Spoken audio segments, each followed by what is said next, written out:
Buenos días, buenas tardes, buenas noches. Yo soy Abel el Tecniquito. Bueno, la gente que me conoce pues saben que soy @bayangelo en Twitter.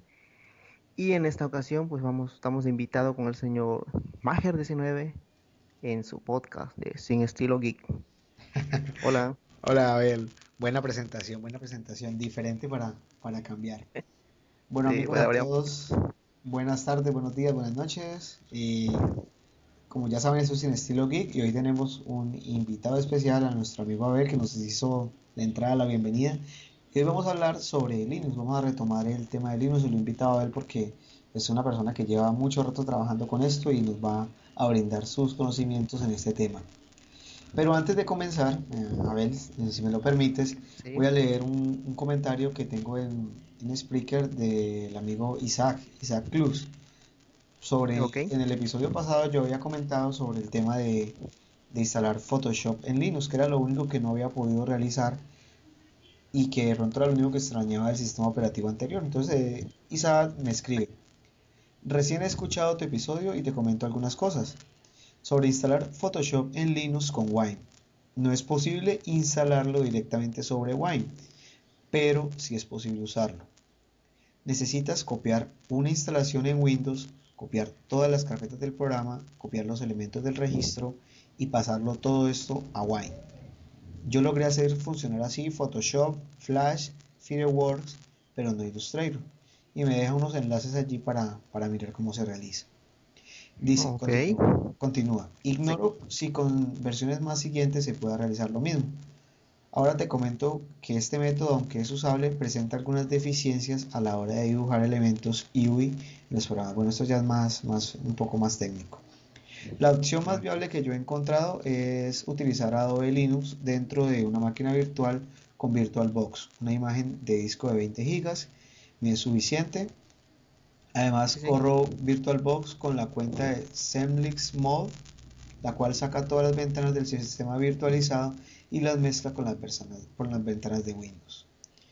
Por último, te comentaré que en mi caso, con GIMP me es casi que suficiente para poder abrir la mayoría de los archivos PSD que me envían, por lo que con mi trabajo siempre los uso de referencia. Un saludo. Entonces, agradezco a Ujú. Isaac.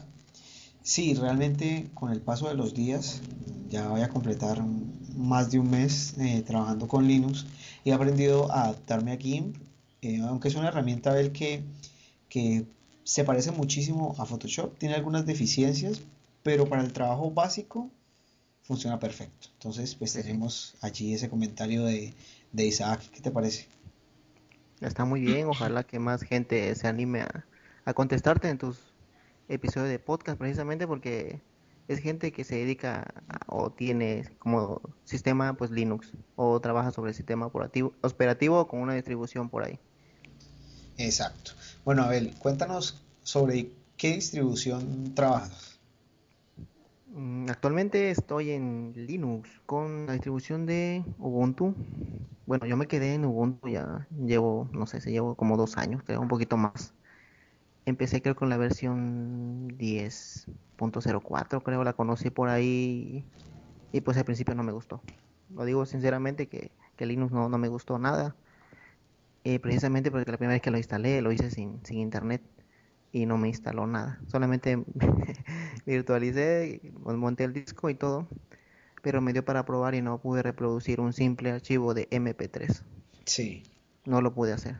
Mira que a mí Y me dije, pasó no, pues, algo, sí, a sí, mí, a mí me pasó algo con la primera vez que estuve buscando las versiones y fue que yo instalé Ubuntu. Y Ubuntu sí, solo, sin ninguna modificación, personalmente me parece que el ambiente gráfico es feo. sí. Entonces de ahí fue donde me decidí a buscar otras opciones basadas en Ubuntu y encontré Subuntu, encontré Linux Mint, encontré Lubuntu, que es otra opción. Yo estoy usando en este momento la Subuntu, trabajando sobre el núcleo 1404.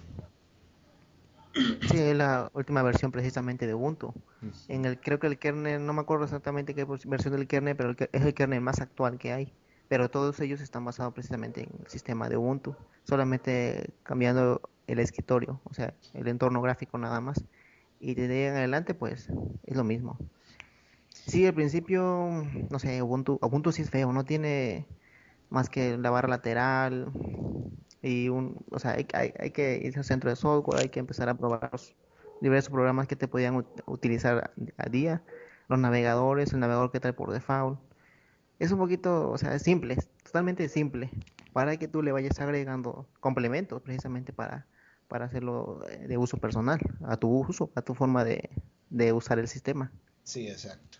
Bueno, entonces en final yo me decanté por Ubuntu. Para quienes escuchan los episodios pasados o están escuchando esto desde este momento, estoy utilizando la versión Ubuntu con X al inicio, Ubuntu. Esta es una versión en la cual se modifica el escritorio, ¿no? Pero trabaja sobre la misma Exacto. base de Ubuntu. Bueno, en este episodio, tanto él como yo vamos a dar dos recomendaciones. La primera es para probar el sistema operativo en versión live, en versión booteable sin necesidad de instalarlo. Y la segunda es para unas recomendaciones para la instalación.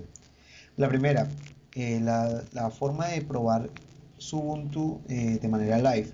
La manera más sencilla es bajando la última versión, se encuentra en la página de Ubuntu, es ubuntu.org. Allí en la parte derecha está la opción descargar, descarga una imagen, una ISO, y tú la puedes quemar en un CD, o hay otra forma de lograrlo hacer en una memoria USB, en un pendrive, en una USB key. Entonces yo voy a dejar allí dos Sí, videos sí. sobre el tema, sobre primero cómo convertir esto y quemarlo a un CD, y también cómo puedes usarlo de alguna manera y meterlo a una memoria USB. Entonces la pregunta para Abel, que es nuestro invitado y que conoce más el tema, es ¿por qué debemos probar la versión live antes de instalar, Abel? Y en primer lugar, para darnos una idea exacta de cómo funciona el sistema, conocerlo, familiarizarnos con él, tratar de ver qué es lo que trae. Es simplemente de probar qué es lo novedoso que trae, independientemente que tú eliges el sistema con el que te vas a quedar o la distribución con la que vas a quedarte. Porque hablando precisamente de Ubuntu, la pruebas y la ves, y si no te gusta el entorno gráfico y no se adapta a ti o a tu modo de uso, pues te decantas por usar Linux Mint, por ejemplo. Sí, Es una versión, es una versión bonita de Linux.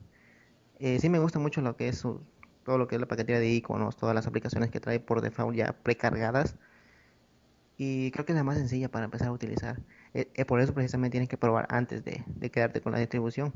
sí, Puedes entrar y probar, montar precisamente el ISO, porque esto se baja por regular en formato ISO, y a partir de ahí pues lo montas exactamente en el pendrive o en el CD.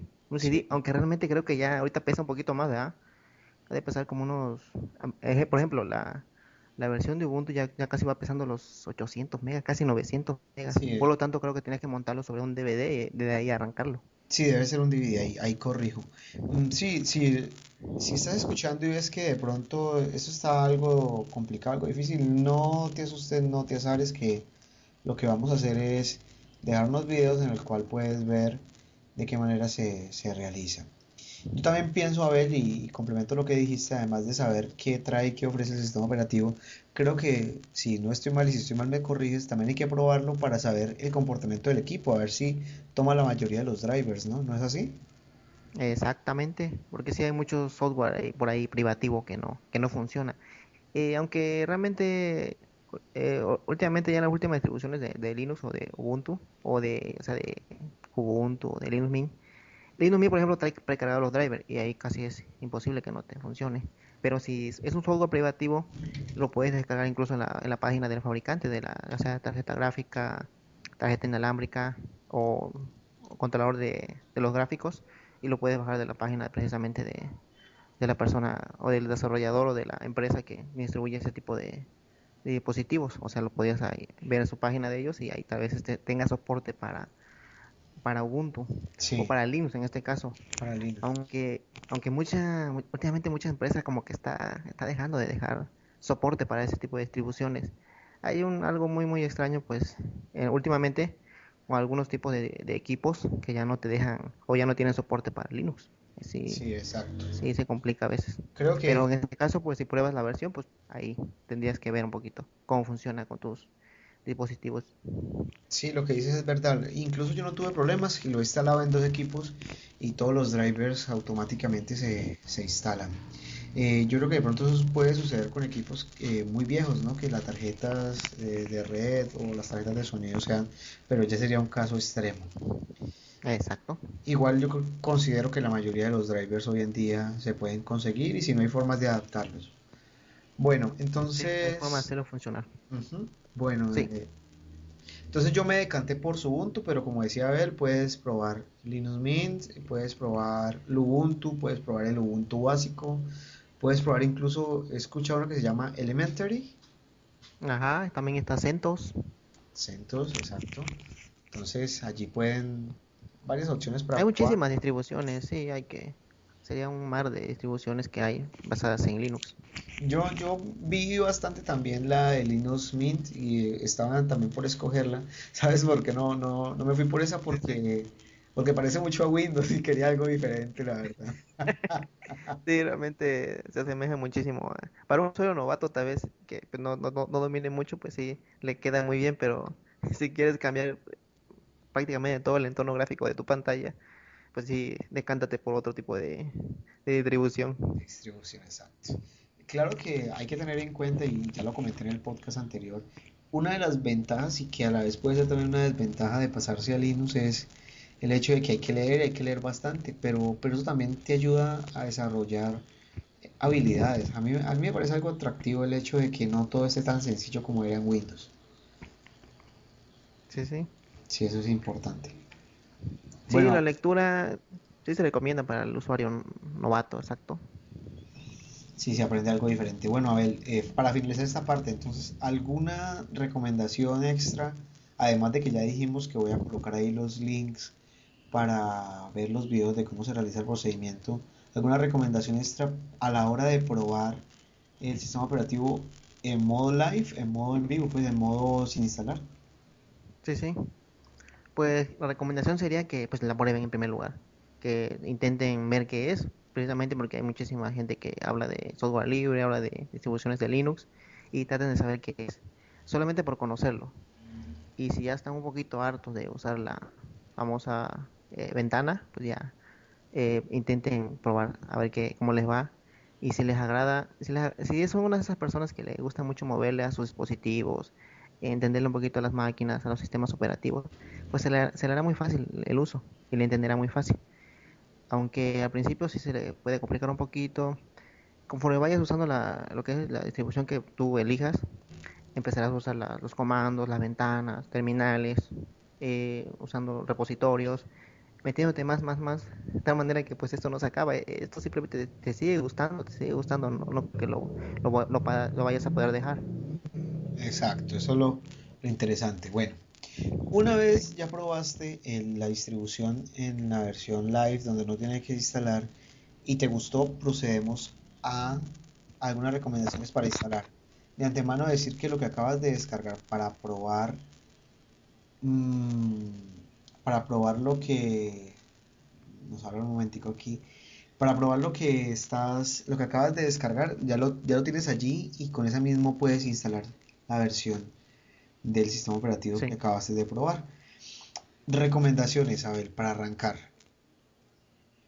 Para arrancar, te recomendaría que hicieras un respaldo de todos tus datos, que si tuvieras un disco duro externo o un lugar donde almacenar tus archivos, en primer lugar respáldalo, simplemente por pura seguridad.